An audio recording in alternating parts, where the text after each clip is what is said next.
안녕하세요. 보상하는 남자 보상남TV의 손해사정사 유현상입니다.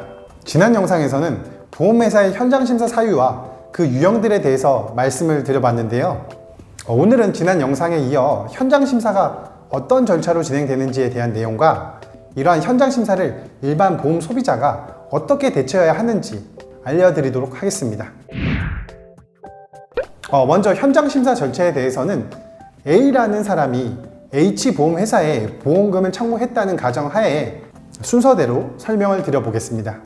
먼저 H보험회사 지급심사부서의 심사담당자가 이 A의 청구권을 현장심사 대상권으로 분류하고 A에게 현장심사를 진행하겠다 안내를 한 후 자회사 혹은 위탁법인 현장심사업체에 이 사건을 배당합니다. 두 번째, 자회사 또는 위탁법인 현장심사업체에서 A의 사건을 진행할 현장심사자가 지정이 되며 이후 해당 조사자가 이 A에게 현장심사 안내를 하고 일정을 잡아서 A와 대면 면담을 진행합니다. 세 번째, 대면 면담에서는 이 조사자가 A에게 문답서, 의무기록 사본 발급용 동의서 위임장, 개인정보 처리 동의서, 지연 안내문, 의료자문 동의서, 손해사정 교부 확인서 등의 서류의 작성을 요청합니다. 네 번째, 조사자가 습득한 A의 과거 병역 및 근본 청구 경위에 대한 정보를 토대로 의료기관을 확인을 하고 필요에 따라서 H보험사의 심사자와 협의를 통해 의료자문을 진행하기도 합니다. 다섯 번째, 조사 과정이 전반적으로 진행된 후 보험금의 지급 여부 및 계약의 유지 여부가 결정되면 중간 보고서를 H보험회사 심사자에게 제출하며 이후 협의를 통해 최종 보고서를 제출합니다. 여섯 번째, 조사 결과에 따라서 H보험회사 심사자는 A에게 보험금을 지급하거나 혹은 부지급하며 계약을 유지시키거나 해지시킵니다. 자, 이렇게 현장심사 절차는 이루어지는데요.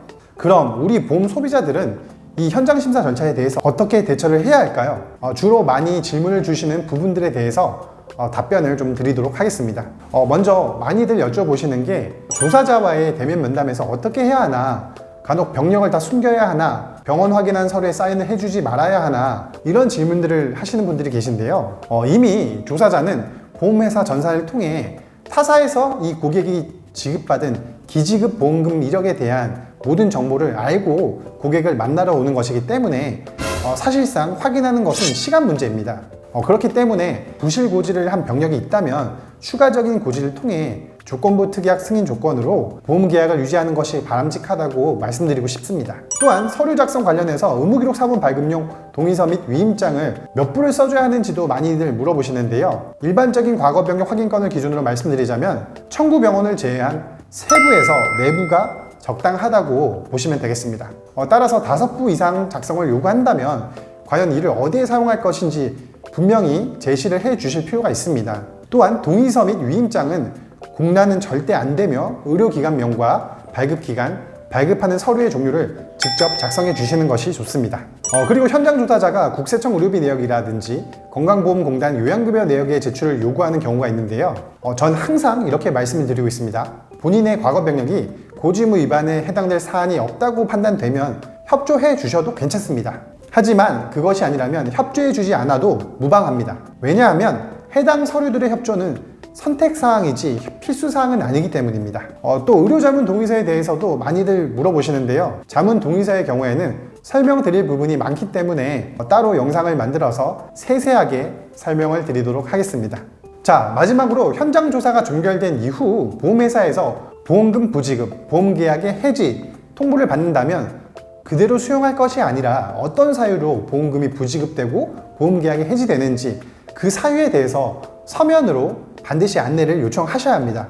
실무적으로 보험회사 심사자나 조사자들이 고지의무 위반이 아닌 병력에 대해서도 실적을 위해 보험적 지식이 없는 우리 일반 고객에게 해당 병력사항을 그럴듯하게 고지의무 위반 사유처럼 설명을 하면서 보험계약을 해지하고 보험금도 부지급하는 사례들이 빈번하게 발생하고 있습니다. 또한 제척기간 경과로 인해 해지권이 제한됨에도 보험계약을 해지하는 사례가 있기 때문에 반드시 요청을 하셔야 합니다.